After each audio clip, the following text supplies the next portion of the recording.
আসসালামু আলাইকুম। কুলিয়ারচর সরকারি কলেজের অনলাইন ক্লাসে স্বাগতম। আমি আজকে ডিগ্রি দ্বিতীয় বর্ষের সামষ্টিক অর্থনীতি নিয়ে আলোচনা করব। সামষ্টিক অর্থনীতির তৃতীয় চ্যাপ্টার ভোগ ও সঞ্চয় অপেক্ষকের একটি প্রশ্ন নিয়ে আলোচনা করব, খুবই গুরুত্বপূর্ণ প্রশ্ন। সে প্রশ্নটি আমরা ইতিমধ্যে বোর্ডে লিখেছি, কেইন্সের মৌলিক মনস্তাত্ত্বিক বিধি। খুবই গুরুত্বপূর্ণ একটি প্রশ্ন।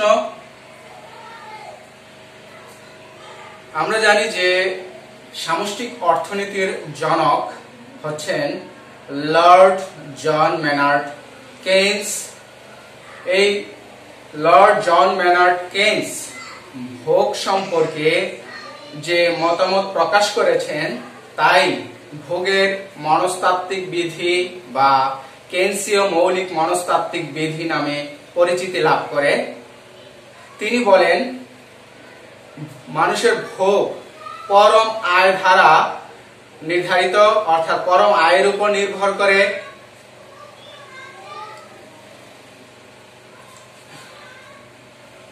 অর্থাৎ মানুষের আয় বাড়লে ভোগ বাড়ে, কিন্তু আয় যে হারে বাড়ে ভোগ সে হারে বাড়ে না। এর কারণ হচ্ছে মানুষ ভবিষ্যৎ সম্পর্কে একটু সচেতন বা একটু দুর্বল থাকে। অর্থাৎ ভবিষ্যতে কোনো বিপদে আপদে পরিবার বা সন্তান সন্ততি যেন সম্মুখীন না হয়, তার জন্য ভবিষ্যতে কিছু সঞ্চয় করে রাখেন। সে কারণে মানুষ তার আয়ের সম্পূর্ণ অংশটাই ভোগ করেন না, তার কিছু অংশ সঞ্চয়ের জন্য রেখে দেয়। অর্থাৎ ভবিষ্যতের প্রোটেকশনের জন্য যে অর্থ রেখে দেয় সেটাই হচ্ছে সঞ্চয়। আর সেই কারণে মানুষের আয়ের একটা অংশ সঞ্চয় চলে যায় বলে ভোগ আয়ের সমপরিমাণে বাড়ে না।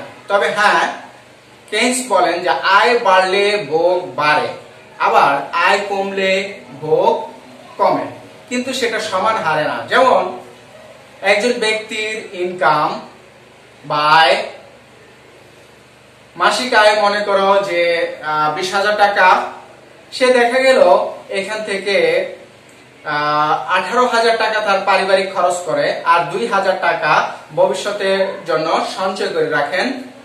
এখন যদি কোনো কারণে তার মাসিক আয়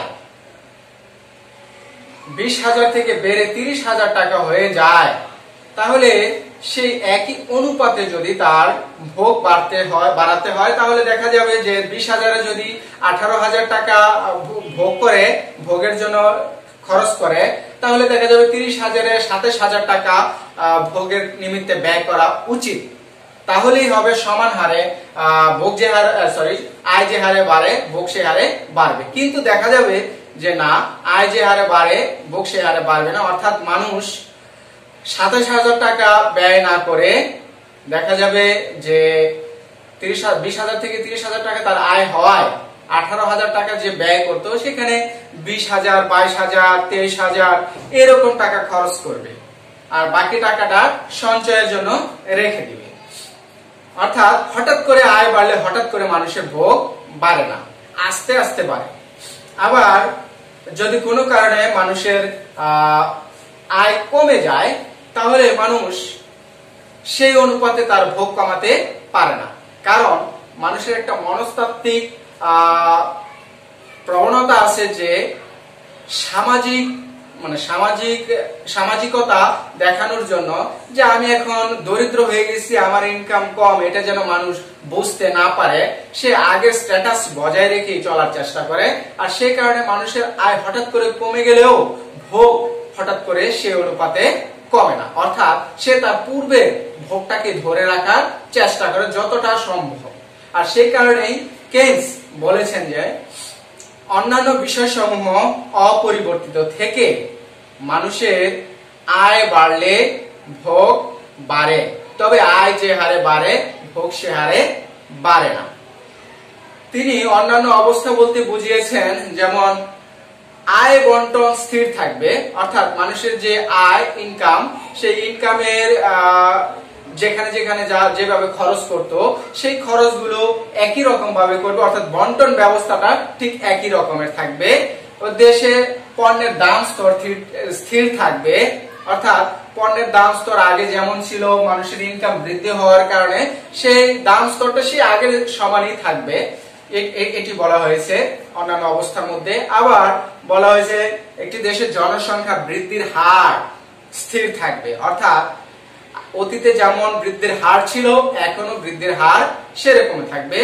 আবার তিনি বলেন যে সরকারের কোনো হস্তক্ষেপ এখানে থাকবে না, অর্থাৎ এই বিধিতে বলা হয় সরকারের কোনো হস্তক্ষেপ থাকবে না, অর্থাৎ আয়ের ক্ষেত্রে অথবা ব্যয়ের ক্ষেত্রে, ভোগ ব্যয়ের ক্ষেত্রে বা সঞ্চয়ের ক্ষেত্রে বা ইনকামের ক্ষেত্রে, যা ইনকাম হলো তার ক্ষেত্রে ভোগ ও সঞ্চয়ের মধ্যে সরকার কোনো ধরনের হস্তক্ষেপ এখানে করবে না। এইরকম আরো কিছু অবস্থা রয়েছে, এগুলিকে বলা হয়েছে অন্যান্য অবস্থা অপরিবর্তিত, অর্থাৎ এগুলো যদি স্থির থাকে তাহলেই কেবল আয় বাড়লে ভোগ বাড়ে, কিন্তু আয় যে হারে বাড়ে ভোগ সে হারে বাড়বে না। এই অন্যান্য অবস্থার উপর ভিত্তি করে কতিপয় বৈশিষ্ট্য ফুটে ওঠে এই মৌলিক মনস্তাত্ত্বিক বিধির মধ্যে। যেমন আমরা 1 নম্বরে দিতে পারি যে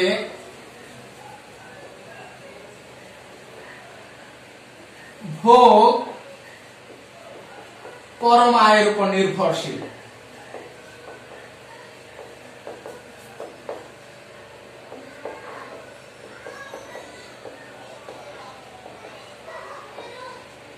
অর্থাৎ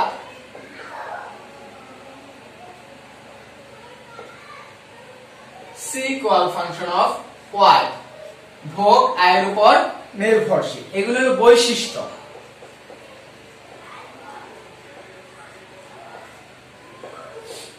ভোগ পরম আয়ের উপর নির্ভরশীল। আবার আরেকটা হচ্ছে আয় বাড়লে, আমরা যে সংজ্ঞা দিয়েছি সেখান থেকে পাচ্ছি যে আয় বাড়লে ভোগ ব্যয় বাড়ে, আয় বাড়লে ভোগ ব্যয়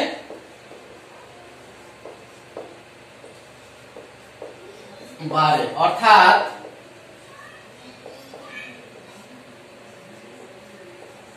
সংকেতে যদি দেই তাহলে এটা বুঝিয়েছে আয় বৃদ্ধি পাইলে ভোগ ব্যয় কিছু না কিছু বৃদ্ধি পাবেই। এরপরে আবার বলা হয়েছে যে আয় যে হারে বাড়ে, আমরা যে সংজ্ঞা যেটা বলেছি, আয় যে হারে বাড়ে ভোগ ব্যয় সে হারে বাড়ে না, আয় যে হারে বাড়ে ভোগ ব্যয় সে হারে বাড়ে না।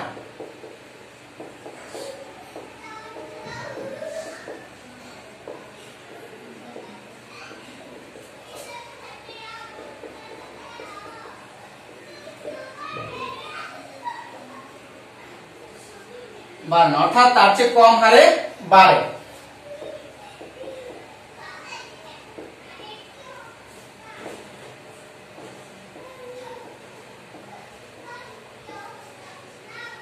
একের চেয়ে কম, অর্থাৎ আয় যে হারে বাড়ে ভোগ ব্যয় সে হারে বাড়ে না।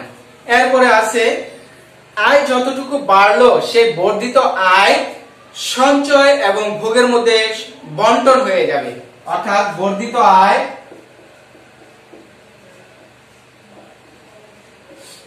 ভোগ ও সঞ্চয়ের মধ্যে বন্টিত হয়ে যাবে, বন্টিত হবে, অর্থাৎ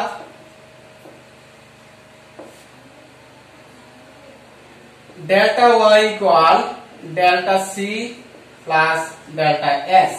বর্ধিত আয় সমান সমান বর্ধিত ভোগ, মানে ভোগ বাড়বে প্লাস সঞ্চয় বাড়বে। যতটুকু আয় বাড়বে, মনে করো আয় বাড়লো 100 টাকা, তাহলে ভোগ বেড়ে গেল 80 টাকা, সঞ্চয় বেড়ে গেল 20 টাকা, তাহলে বর্ধিত আয় 80 আর 20 অর্থাৎ 100 এরকম। আচ্ছা, এরপরে আরো আসতে পারে যে আয় বাড়লে ভোগ ব্যয় এবং সঞ্চয় উভয় বৃদ্ধি পায়। আয় বাড়লে ভোগ ব্যয় ও সঞ্চয় উভয় বৃদ্ধি পায়।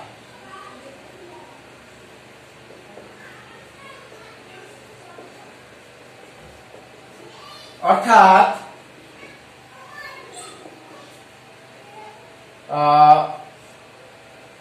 delta c delta y is greater than 0 O delta s delta y is greater than 0। i বাড়লে বুকে বাড়ে, i বাড়লে সঞ্চয় বাড়ে। তাহলে আমরা এই বৈশিষ্ট্যগুলো মৌলিক মনস্তাত্ত্বিক বিধি অর্থাৎ কেন্সীয় মনস্তাত্ত্বিক বিধির বৈশিষ্ট্য। এখন এই বৈশিষ্ট্যের আলোকে একটি সমীকরণ প্রকাশ পায়। এই বৈশিষ্ট্যের আলোকে একটি সমীকরণ প্রকাশ পায়। সমীকরণটি হলো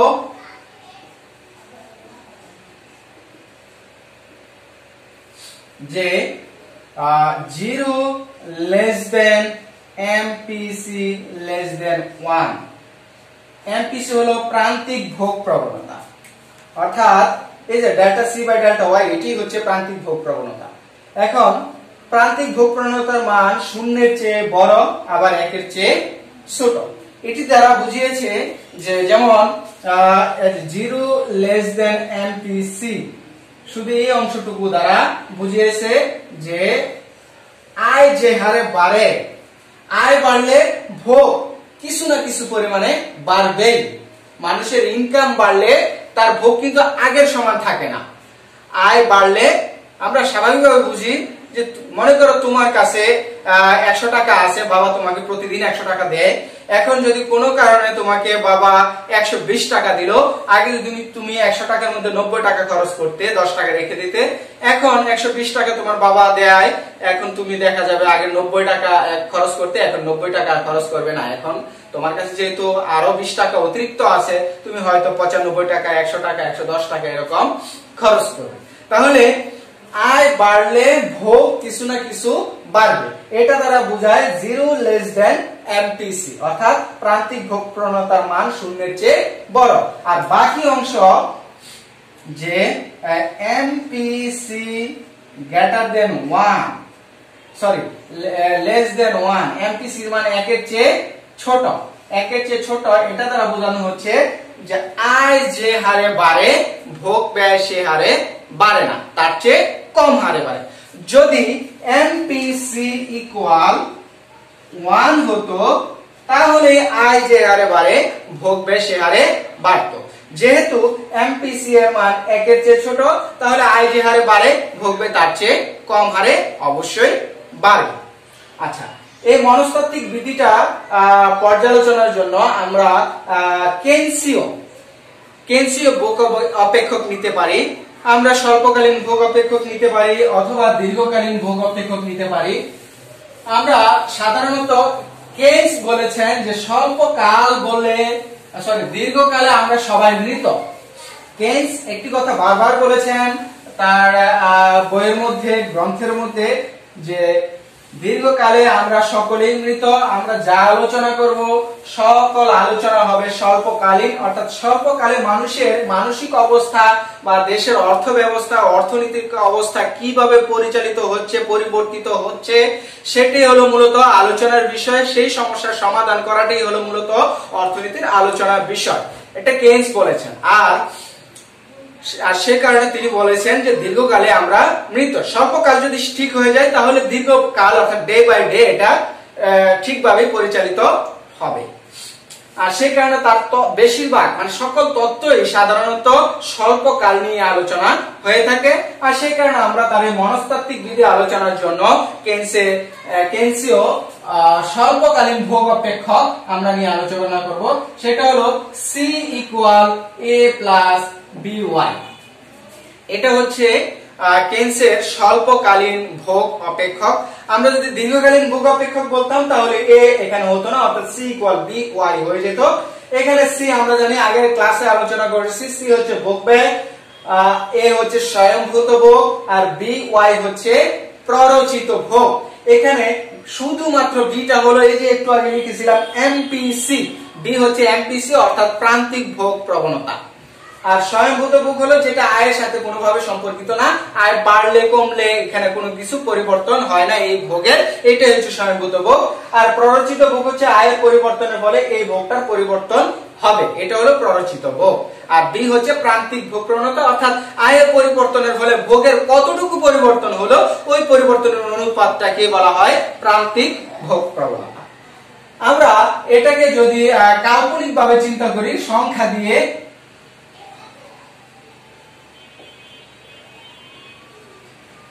কাল্পনিক ভাবে একটি সংখ্যা দিয়ে আমরা বিবেচনা করি c ইকুয়াল 50 প্লাস 0.5y। আমরা এরকম একটা সমীকরণ নিই, আরো একটা সাথে নিতে পারি, দুইটা সমীকরণ নিয়ে পাশাপাশি আলোচনা করি, তাহলে তোমাদের বুঝতে সহজ হবে। 50 plus 0.75y, c equal 50 plus 0.5y, আর এটা নিলাম 50 প্লাস 0.75y। তাহলে এই যে সমীকরণ নিলাম, এই সমীকরণ a হলো এই 50 b হলো 0.5 একবার, আর একবার 0.75 নিলাম, আর y এর y একই রাখলাম। এখন এই সমীকরণ দুটির আলোকে আমরা সহজেই এই মনস্তাত্ত্বিক বিধিটা আলোচনা করতে পারি, অর্থাৎ ওই যে আমরা 5টা বৈশিষ্ট্য দেখিয়েছি ওই বৈশিষ্ট্যগুলো আমরা এখানে ব্যাখ্যা করতে পারি। এই বৈশিষ্ট্যগুলো ব্যাখ্যা করাটাই হচ্ছে আমাদের মৌলিক মনস্তাত্ত্বিক বিধির আলোচনা। এখন আমরা এই প্রথম সমীকরণটা থেকে মনে করো একটা সূচি তৈরি করি।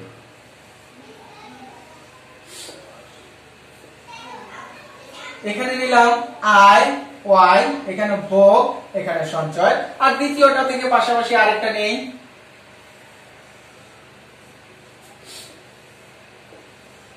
এটা ওয়াই, এখানে ভোগ, আর এখানে সঞ্চয়, সি ভোগ, এস সঞ্চয়, সেভিং। এখন আমরা 3টা করে মান নেই, তাহলে সহজ হয়ে যাবে।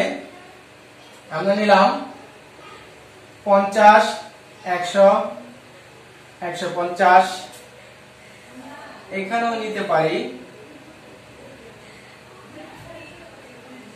সরি এখানে 50, 100, 150 নয়, আমরা নেই 0, 100, 200, এটা তো নেই, 0, 100, 200। এখন চলে আসি সি আমাদের কত হয়, সি আরেকটা জানি আমরা সঞ্চয়ের সমীকরণ আমরা জানি যে y ইকুয়াল, এই যে একটু আগে বলেছিলাম সঞ্চয় হলো ভোগ, সরি আয় হলো ভোগ এবং সঞ্চয়ের সমষ্টি, তাহলে সঞ্চয় অপেক্ষকটা হয়ে গেল y মাইনাস সি, অর্থাৎ সি টাকে এই পাশে নিয়ে আসলে মাইনাস হয়ে যাবে আর s থেকে যাবে, তাহলে s equal y by C, y minus C. এখন এখানে এই সূত্রটা বসাবো, এই যে s equal y minus C. এখন আগে c এর মান বের করি, y এর মান শূন্য হলে আমরা প্রথম সমীকরণটা থেকে এটা হলো প্রথম আর এটা হলো দ্বিতীয়। এখন যদি y এর মান 0 বসাই, 0 এর সাথে 0.5 কে গুণ করলে হয় 0, 0 এর সাথে 50 যোগ করলে হয়ে গেল 50। আবার এবার যদি 100 বসাই, y এর মান 100 গুণ হবে 0.5, 100 কে 0.5 দ্বারা গুণ করলে হয়ে যায় 50, এখন এখানেও 50 এখানেও 50 হয়ে গেল 100। যদি 200 বসানো হয় তাহলে 0.5 কে 200 দ্বারা গুণ করলে হয় 100, 100 আর 50 যোগ করলে হয় 150। এখন আমরা এটা এই সমীকরণের আলোকে আমরা s এর মান বসাই y মাইনাস c, তাহলে y মাইনাস c, তাহলে 0 মাইনাস 50 ইকুয়াল হলো মাইনাস 50, 0 মাইনাস 50 মানে মাইনাস 50, 100 মাইনাস 100 মানে হলো 0, 150 মাইনাস 200 মাইনাস 150 হলো 50।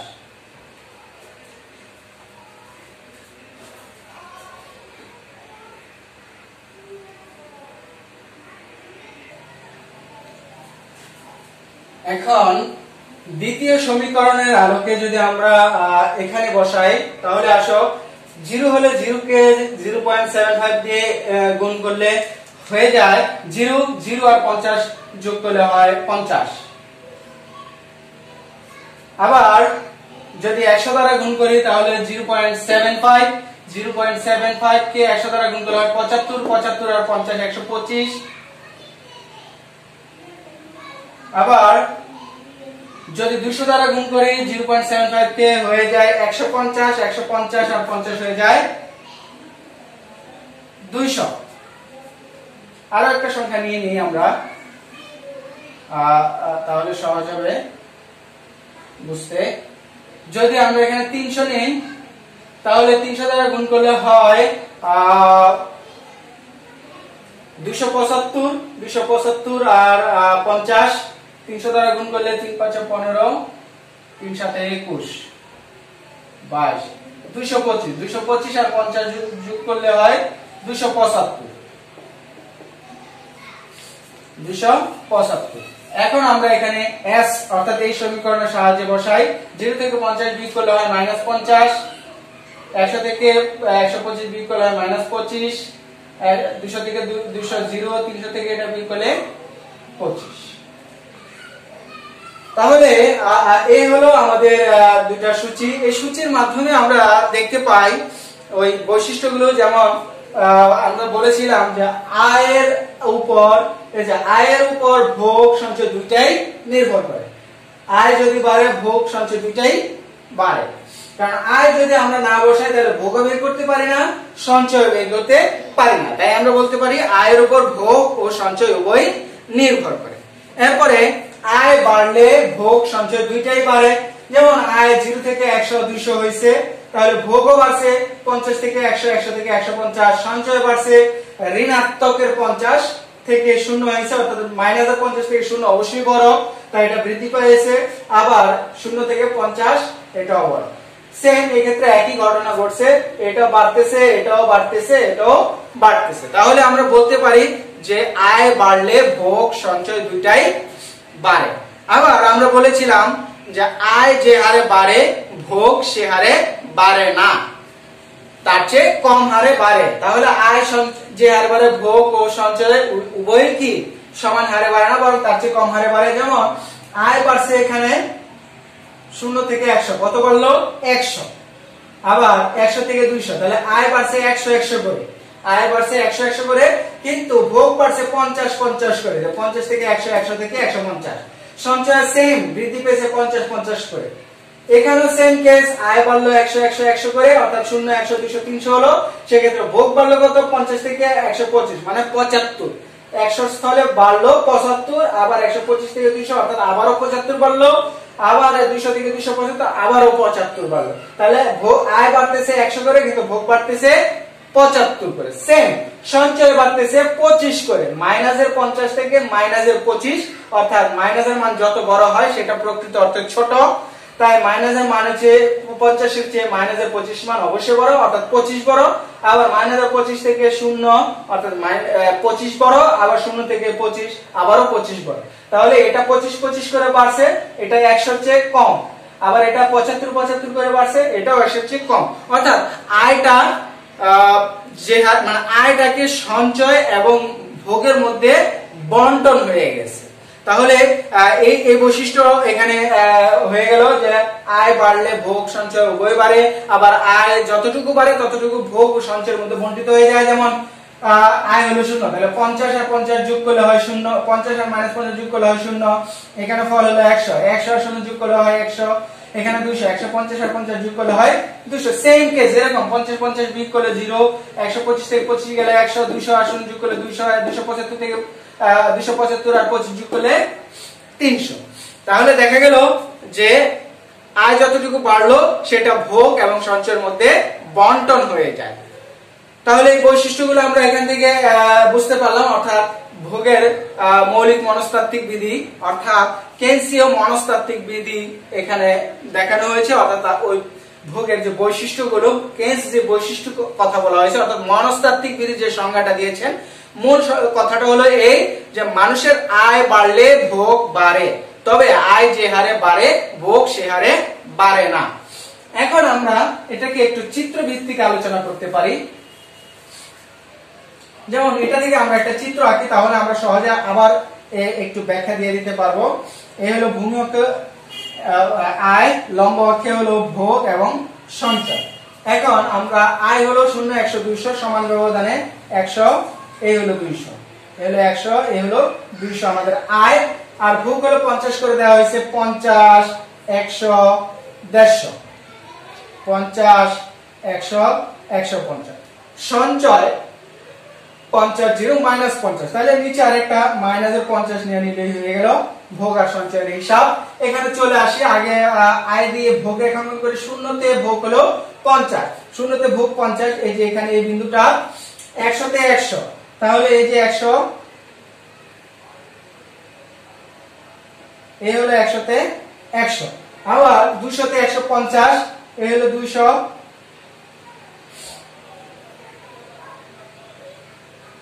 200 তে 150।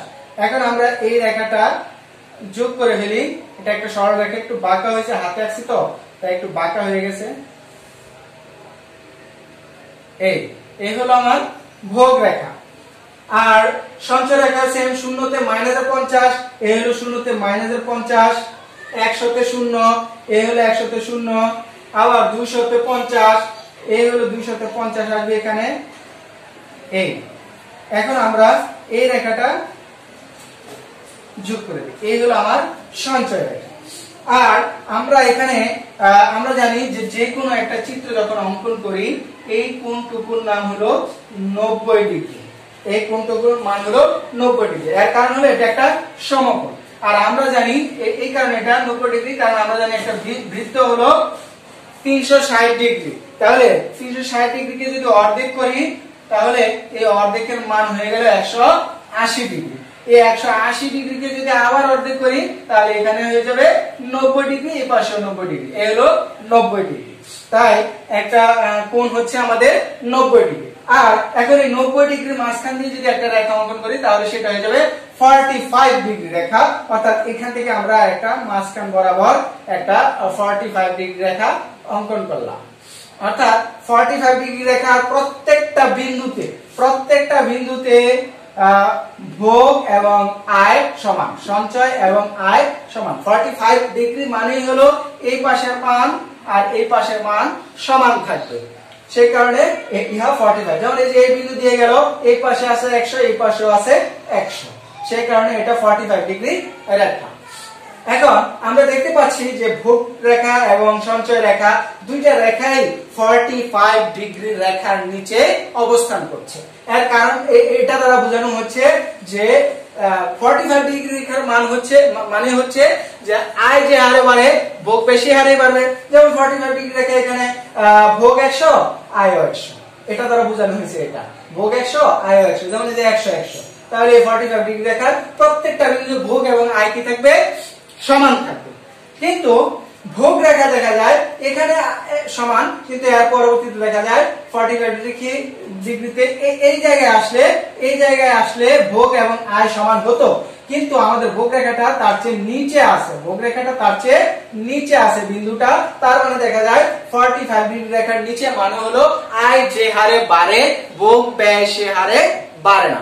তাহলে মনস্তাত্ত্বিক বিধি আমরা পেয়ে গেলাম যে আয় বাড়লে ভোগ বাড়তেছে, কারণ ভোগ রেখাটা ঊর্ধ্বগামী। আয় বাড়লে ভোগ ব্যয় বাড়ে। রেখা যদি ঊর্ধ্বগামী হয়, তাহলে একটা বাড়লে আরেকটা বৃদ্ধি পায়। তাহলে আয় বাড়ছে, ভোগও বাড়ছে, তাই রেখাটা ঊর্ধ্বগামী। আবার আয় যে হারে বাড়ে, ভোগ সে হারে বাড়ে না। এর কারণ হচ্ছে আমরা দেখতে পাচ্ছি ভোগ রেখাটা 45 ডিগ্রি রেখার নিচে অবস্থান করে। তাহলে আমরা নিশ্চয়ই বুঝতে পারলাম যে কেলসের মৌলিক মনস্তাত্ত্বিক বিধি অথবা ভোগের মৌলিক মনস্তাত্ত্বিক বিধি, তিনি বলেছিলেন যে মানুষের আয় বাড়লে ভোগ বাড়ে, কিন্তু আয় যে হারে বাড়ে, ভোগ সে হারে বাড়ে না। কারণ ভবিষ্যতের জন্য রেখে দেয়, ভবিষ্যতে যেন সমস্যা না পড়ে, সেই কারণে মানুষ তার আয়ের একটা অংশ সঞ্চয় হিসেবে রেখে দেয়। প্রিয় শিক্ষার্থীবৃন্দ, আমরা নিশ্চয়ই এই প্রশ্নটা সম্পর্কে বুঝতে পেরেছি এবং এই প্রশ্নটা অবশ্যই আমরা একটু মনোযোগ সহকারে দেখব, শুনবো, কারণ এই প্রশ্নটা ডিগ্রির জন্য খুবই গুরুত্বপূর্ণ একটা কোশ্চেন। সুতরাং আমরা এটা ভালোভাবে দেখব এবং শুধু এটা না, পূর্বের যে ক্লাসগুলো নিয়ে আলোচনা করছি সেগুলো আমরা বারবার দেখব, বা আমরা ওয়েবসাইট থেকে বা ইউটিউব থেকে আমরা ডাউনলোড করে রেখে দিলে বারবার আমরা সেটা দেখে আয়ত্ত করে ফেলতে পারবো। আর আমাদের ওয়েবসাইট ইতিমধ্যে তোমরা ঠিকানা জেনে গেছো, বারবারই বলেছি, তাও আবার বলে দিচ্ছি। আমাদের ওয়েবসাইটের ঠিকানা হচ্ছে www.puliarchercollege.edu.bd। এই ঠিকানা আমরা সার্চ করলে শুধু অর্থনীতি বিষয় না, অন্যান্য ক্লাসগুলো আমরা পেয়ে যাব। সাবজেক্ট ওয়াইজ আলাদা আলাদা ভাবে দেয়া আছে। আমরা ওয়েবসাইটে দেখলেই, অনলাইন ক্লাসের ভিতরে ক্লিক করলেই আমরা পেয়ে যাব আলাদা আলাদা ক্লাসগুলো। আমরা পরবর্তী আরেকটি ক্লাস নিয়ে আলোচনা করব, আরো সুন্দরভাবে উপস্থাপন করব। তোমরা আশা করি তার জন্য অপেক্ষায় থাকবে, এই প্রত্যাশায় রেখে আজকের মতো এখানে বিদায় নিচ্ছি। আল্লাহ হাফেজ।